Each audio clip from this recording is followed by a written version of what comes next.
I'm playing all the mods 10 to... Mate, over here, I'm playing all the mods 10 to the sky, but with a catch. I can't use sieves to generate any resources. Last episode, we managed to get a start on the Geals, and we found these funky little guys who just seem so eager for this episode. Oh? So today, my goal is to cure these villagers, and we're going to do that through using diamonds. And you may be wondering how that's even possible, so keep watching to find out how we're going to do it. Welcome back to SIEVELESS.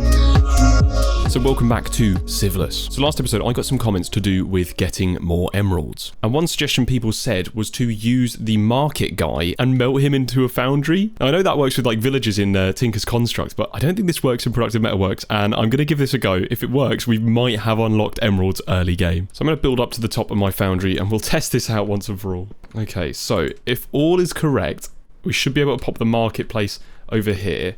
Fella will jump in from the sky and fall straight into the foundry. There we go. Right, so now he's melting, but I'm not seeing any emeralds going in. Right, well there was no emeralds there. There is a weird thing with Productive Metalworks that if you go into some of the corners, if you've not got the corner blocks in your foundry and you go into some of the corners, you'll start taking burn damage like this. So if I pop him there instead, he'll come down and he'll basically start melting over here. Let's see if this actually works. Let's see, did that work? You guys are psychopaths, man. This does not work. You just make me kill villagers for fun now. This is mental. So I think in terms of generating more emeralds, you might have to go back to the drawing board. But anyway, I'm going to... Oh, I've done it again. I'm going to end up torturing this poor guy. He doesn't deserve it. He's just a villager, man. So last episode, I left on a cliffhanger to some people's dismay. But I was going to decide on what I was going to get for our first sapling. And I think it's a very obvious choice. It's going to be an Ars sapling. And in this case, I'm going to pick up the Flourishing Archwood sapling. We'll grow this sapling here. They're usually quite big. Wow, yeah, massive tree. But that should give us a lot of logs and hopefully some more saplings. Right, we've got everything we needed. Oh, that was the quest. Okay, there we go. Oh yeah, perfect. So this is the Ars Nouveau logs quest that we just got, and that gives us access to every single sapling, which is, you know, more than useful. We got 4 saplings for the price of just 1. So it was obvious that we were going to do that. Since we got all the saplings, I thought it was best to grow all of them so that we had a bit more of a stockpile. Whoa, hold on. 93.2% of you are not subscribed right now. So if you are interested in these videos and you want to see more, make sure you hit that subscribe button. And I mean, hey, you could also press the bell button as well. Oh, and we've somehow got some surprise visitors. We've got some tropical fish here. I wonder if this is a good way of getting tropical fish. Can we do anything with this? Tablet of summon guardians. We could summon guardians using that clownfish. Or make a puffer fish? That doesn't seem right. Okay, perfect. So we've got a little bit of a stockpile of the logs and the saplings now. So we should be good for that. And since we've got all the Ars wood types, I think it's only fair that we start on a little bit of Ars. And I'm hoping that by the end of this episode, we can use Ars to help us out with these fellas over here. So I'm thinking the best way to probably get started with this mod is to go through the quests here, which requires a book, which requires some leather. Now, we don't have leather, but we do have rotten flesh. And using a drying basin from Integrated Dynamics with the recipe here, we can dry rotten flesh into leather. So I think that's going to be our strategy. Now, last episode, we got black dye from millstoning charcoal. It means we didn't have to go into ink sacks or spawn any squids in. And that means we can now craft ourselves the drying basin. Perfect.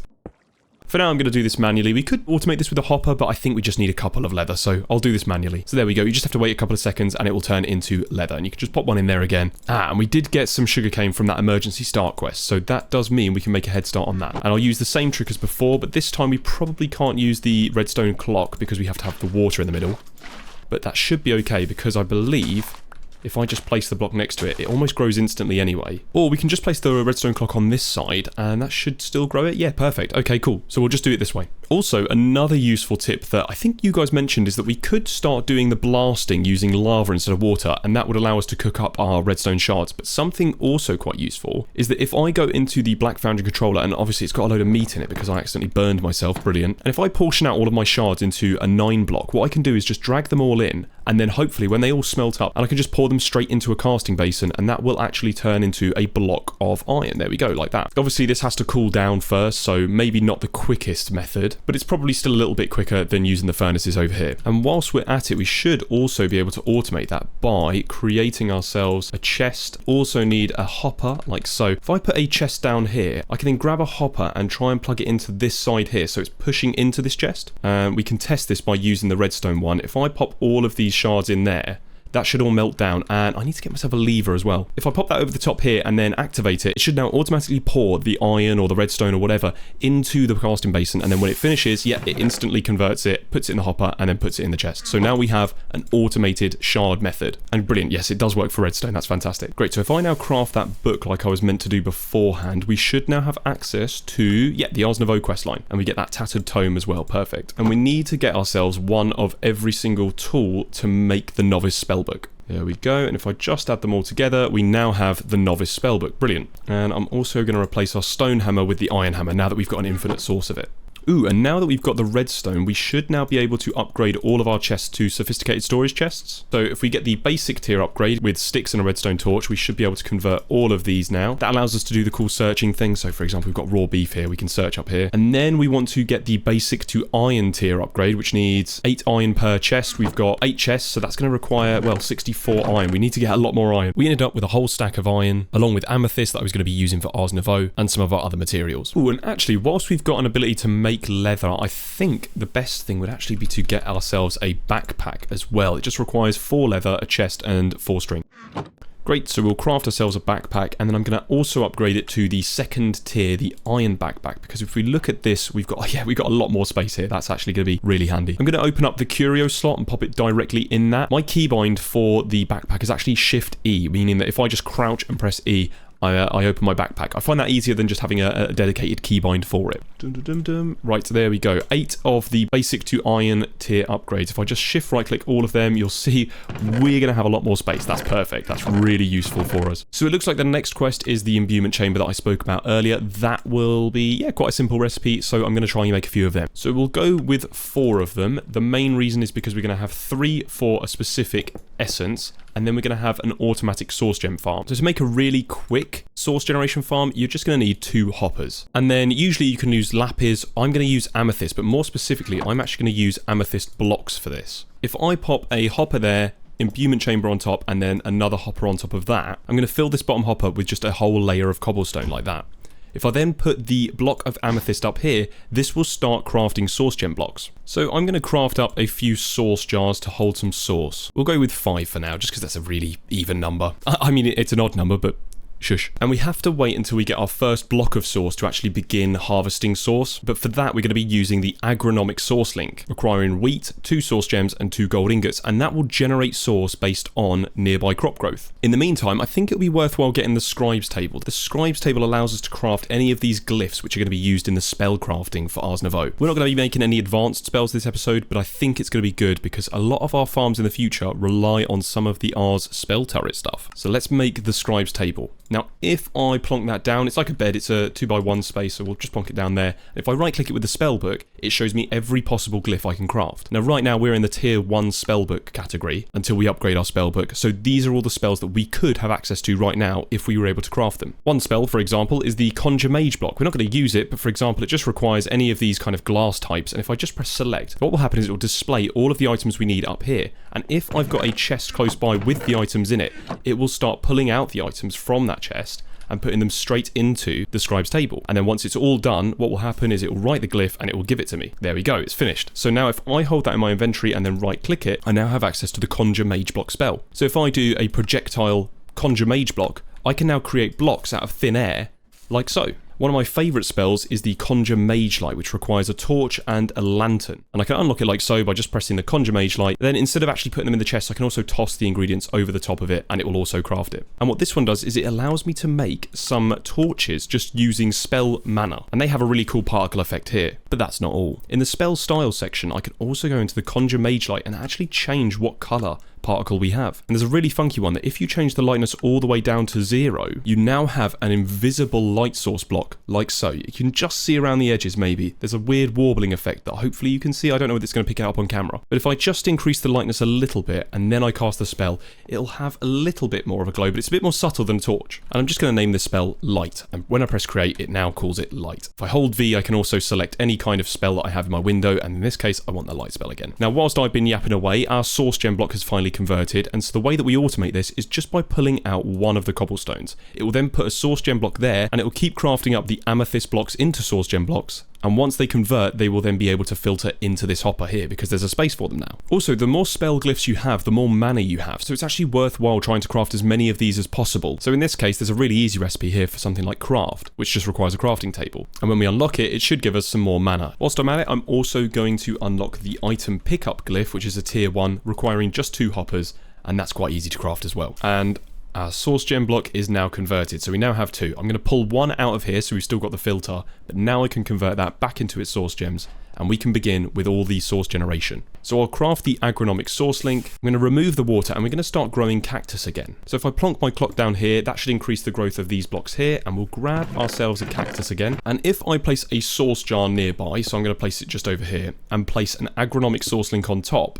any crop growth nearby will actually start generating source, which will also increase the crafting speed of the source gem blocks. So let's give that a go. We're going to put some cactus over here, and that should start generating source. And you can see all the source particles are going straight into there, straight into the jar, and speeding up this recipe by quite a lot. You can see the crafting progress is already at 91%. That's really definitely sped things up. And obviously we need to put our fence post right in the middle of that again. So now when I place this down, we should be generating infinite source. And I've been AFK for literally only a minute, and we've already got 6 of our source gem blocks. This is insane how quick this is. I'm going to grab some of the stone types we're not going to use, so for example diorite, and we're going to need to make a bunch of arcane pedestals. The way that you make them is with gold nuggets, source gems, and then this source stone. Source stone is really simple, it's just one of the stone types mixed with a source gem, and you'll get 8 of them for 8 of the stone. We're going to craft up a whole stack of it. Okay, so let's craft up some of the arcane pedestals. I might as well go for 6, and then we'll craft one of them into a ritual brazier. That requires me just grab one of the source blocks from here, and there we go. We've now got a ritual brazier. I'm going to craft 3 more of the arcane pedestals. That should give us 8 in total, which allows me to complete these 2 quests, and I'm hoping we can get some of the rarer essences. Okay, and then the ritual brazier one as well, and wow, okay, so we've got, oh interesting, we got 2 different essences here. We've got the manipulation essence and the earth essence. Those both happen to be ones that we can actually craft, so we didn't get particularly lucky with them, but it's good to have them. That earth essence is really useful. We get the glyph of conjure terrain using a dirt block and earth essence. And if I toss those ingredients over there and we make this, and we craft a spell that is just going to be touch conjure terrain. Everywhere I touch now, I can now generate dirt blocks. That's quite cool. I then expanded the island to hopefully accommodate for a new passive mob farm using our new conjure terrain spell. In fact, we can also speed this up by using our watering can and kind of follow along the line here, and that will generate the grass over. There we go, check this out. We're literally just snaking away this grass block over and over and over. There we go, we've finally reached grass into this area, so I'm hoping that eventually we're going to have some passive mob spawn, so that will be great. I'm going to expand this island a little bit here, and in fact we can also speed up the grass growth by just watering this middle bit here as well. Great, this platform is now full of grass. We just need to give it some light source. Now obviously it's daytime at the moment, so mobs could spawn technically, but during nighttime they won't spawn unless they've got some light. So I'm going to build up like this and use the mage light spell just on this block here, and that should hopefully give this area a little bit more light, meaning that we can get our first passive mob spawns. Other than those, the tropical fish that I killed earlier. I'm also going to unlock the harvest spell here because we might as well use some of these earth essences, and an iron hoe is really easy to come by, so that will also give us some more mana for generating more dirt. Oh wow, okay, cool. We just got fire essence as well as one of the drops from the quests. And I think right now that's probably as far as we can go. We can't get into the enchanting apparatus because it requires a diamond, so we might have to start that later. So what's next on the to-do list? Well, in my opinion, we need to get rid of this shoddy mob farm and make something a little bit better. It would be good to get into the GM chicken feed, get the cursed earth, and be able to generate mobs like that, but I don't think we're going to be able to do that just yet. There isn't a nice way of making this fluid essence without, you know, going a little bit further into the mob pack. So our best bet is to probably try and make a vanilla skyblock mob farm. Now, because this is temporary, I don't want to put any advanced stuff in there, like mob fans, etc. Speaking of mob fans, they are actually possible. The recipe's not difficult. The problem is if we get into the width or the modification side of things, it requires feathers. And we've only just set up our passive mob farm, and it's not generated anything just yet. So I'll make a small farm with the hopes of breaking this down maybe next episode and replacing it with something just a lot better. Which means I get to use my favourite block in the whole of the mod pack again, the balloon on a stick from Zycraft, requiring a log, lead, and then a white wall block. And if you craft this and place it down, you get access to creative flight. Now, albeit the radius is quite small, so if I get too far away, it does break it. But if I break the block and then place it down again, I get the balloon back. So that's really useful. So it's really useful for building early game without needing creative flight properly. So I began cleaning up the remnants of my old mob farm until something else happened. Oh no, have I just broken it? Oh no. Oh no. I think I've just completely destroyed it. No. Well, luckily, it's not a difficult recipe, so I can just craft it as many times as I like. So the mob farm I have built is Ilmango's pathfinding mob farm for 1.14, but it works in later versions as well. I'm not going to show off how to make this design, but if you're interested, I've added a card at the top right of your screen or in the description with a link to Ilmango's video. The purpose of this farm is that it doesn't require water or redstone and can just be made with stairs, slabs, and blocks. But you'll see later in the video, it's actually really effective. It's not as effective as Cursed Earth mob farms, but considering we don't have access to that yet, this is the next best thing for now. Okay, so that is the full build done. As you can see, it's a little bit ugly. I mean, the whole purpose of it is it's just a little temporary build. And I've only been here for a couple of minutes and we seem to see them piling up a little bit. That's quite good. Oh, wow, we've got quite a few things. We've also got an Enderman in there, which should also be quite good. Right. Interesting. Now, I'm hoping that we can get an apothic item here, because if we can, that would unlock apotheosis, which means we can get increased items. Okay, wow, that's all of them killed, and I definitely see a few apothic items in here. Let me just pop some of this away. Right, okay, we can now get started. If I press Control-T, fantastic, we now have apotheosis. Now, apotheosis is really interesting because that's our way of getting diamonds and some of the other materials we can't actually get our hands on until later game. But in the meantime, let's see what we picked up. We've got, yes, there we go. So we've got a uncommon chest plate here that gives us a load of max health and gravity apparently. Brilliant. Some lucky leggings here as well, and we got the shredding stone axe, which is also an uncommon. That's perfect. So not only are we quite close to finishing frontier, we're also close to finishing the next tier above that, which is ascent. Whoops, I was also meant to pop a little bit of light on the top of here so we stop getting things spawn up there as well. Okay, perfect. There we go. So I think our best bet right now is to do a bit of mob grinding and try and get our world level up. So our goal right now was to get to the ascent level. The ascent level is the 3rd tier, and that's the tier that drops diamond gear. So I harvested a bunch of mobs to try and get uncommon and rare gear so that we could upgrade our world tier. Sorry, I was just listening to my voiceover again. Why did it sound like I was rapping over that? Okay, so I did mess up a little bit. We've now unlocked the frontier tier because we got a lucky drop of a helmet here, the golden helmet right here, which is even better because that also means we get access to ascent once we find our first apothic invader. But then, only a few seconds later...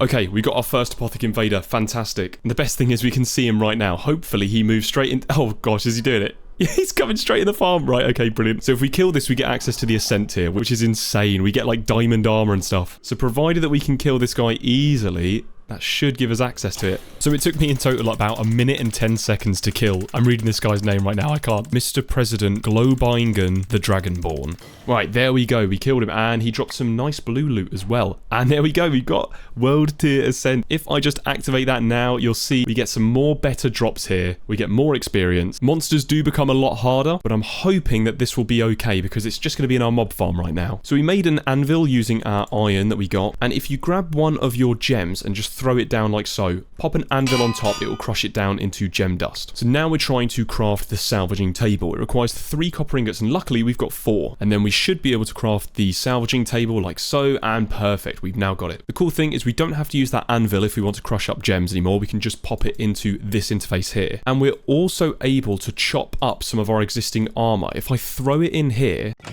we get the specific rarity material. So for example, that was an uncommon item, so we got the uncommon time-worn fabric, but we also get a chance to get some of the ingredients that that item was made out of. So in the case of me putting in a gold helmet and a gold shovel, we should get some gold back. So this is where things get really interesting. We now need mobs to spawn in with diamond armor or netherite armor, and that will be our source of diamonds. Now I'm really hoping we get a better sword drop, because I'm currently just using this stone sword and it is just terrible. We're getting mob crushing already, so that shows you how many mobs are here right now.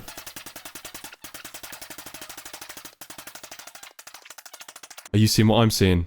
I'm seeing diamond armor. And a diamond chestplate over there. Oh my gosh, I'm so excited for this. The problem is it's really good armor and I really want to use it, but I don't know, the idea of just getting diamonds from this is going to be amazing. Now again, it is only a slim chance. You can see here we get 2, but we get 2 to 6 diamonds. This is going to be amazing. Let's see. 4 diamonds, it's crazy. So on top of that, we also got the luminous crystal shard here. On its own, it's not particularly interesting. However, it can make this smithing template here. All we need is these gem fused slate, which is some cooked deep slate and a gem dust. And now that we've got the gem fused slate, we should be able to craft it into this smithing template diamond. There we go. Right. And that is a quest here that allows us to get 3 more diamonds here by just crafting that. But that does mean that we have to get into the chapter 2 stuff. So that means I need to make a magmatic generator. Not a hard recipe at all, just an easy craft like that. And hopefully we get access to chapter 2. We do. Okay, brilliant. So then we get 3 more diamonds. That gives us a total of 7 diamonds. We need 9 to turn this into a geode. So it was back to the mob spawner for more grinding. Okay, and we're coming out of here, looking at all of our spoils of our loot. What did we get? We got 3 diamond items. That's crazy. But the question on everyone's lips is it enough to make ourselves the Geor. And after salvaging that first item, we ended up with 3 diamonds, which made more than we needed for the Geor. Okay, right, we have to go over to the Foundry controller. We're going to pop 9 in here, pop our sand 1x on the side over here. I'm going to watch these melt up. I'm that excited. There we go. And hopefully if it just pours over, we will end up with a budding diamond Geor. Yes, look, I can see it crafting. There we go. We've now got it, the budding diamond Geor. And now we have infinite diamonds generating. How cool is that? There we go, break them, and we now have diamond shards. I've not even got enough inventory space, but there we go, 10. Oh, let's pop them in there. Let's see if we can make our first diamond block. Coming in, coming in, coming in. There we go. We now have infinite diamonds in our world. This is insane. Who would have thought it? Episode 2, we've already got it. We've already sorted it out. After that, I think I was just quite excited, so I went back to the mob farm to try and get some upgrades to my current armor and maybe even some nice tools. Oh man, I honestly can't even stop with this. We just keep getting more and more good gear. We're also getting osmium, refined obsidian, and bronze. And I'm wondering with osmium, you can smelt it down into osmium nuggets, which then obviously you could turn into osmium ingots, which could theoretically be made into a budding osmium Geor. I'm wondering if this is now our way of getting osmium. I'll tell you what though, every time we go to the mob farm, we end up having so many items from it. It's incredible. I don't know what to do with them. Look at this one, protection 3, feather falling 5. I'm going to definitely have this one. And then we also get this diamond helmet. So look at us, we're looking really swanky now. Check that out. So you might now be wondering, why did we have all of those diamonds and why do we need to get all of those diamonds? Well, because I now want to fix these guys up. You might be questioning, how are we going to fix these guys up? Like, what do diamonds have to do in it? And we need to convert diamonds into mushrooms. The best way to do that is by getting mycelium. The problem is, all the recipes for mycelium are a little bit tough. However, if we use the Conjure Island Vexing, it spawns an island full of mycelium and mushrooms, and it converts the area into a mushroom island. So using the Vexing logs that we got earlier, we can now craft that Conjure Island tablet. We also need a completely full source jar, which we got from our farm earlier, and I just dropped it into the void. Brilliant. That little mistake required me to then set up the cactus farm again, just to generate a little bit more source and get a full source jar. There we go. Hopefully this one doesn't fall into the void. There we go. We got it. And I'm going to build out about 14 blocks or so. So the ritual brazier goes down here, the source jar right next to it, and then our Conjure Island Vexing spell. We're going to whack that on top of it and then right click with an empty hand, and there we go. It's building the island. Boom.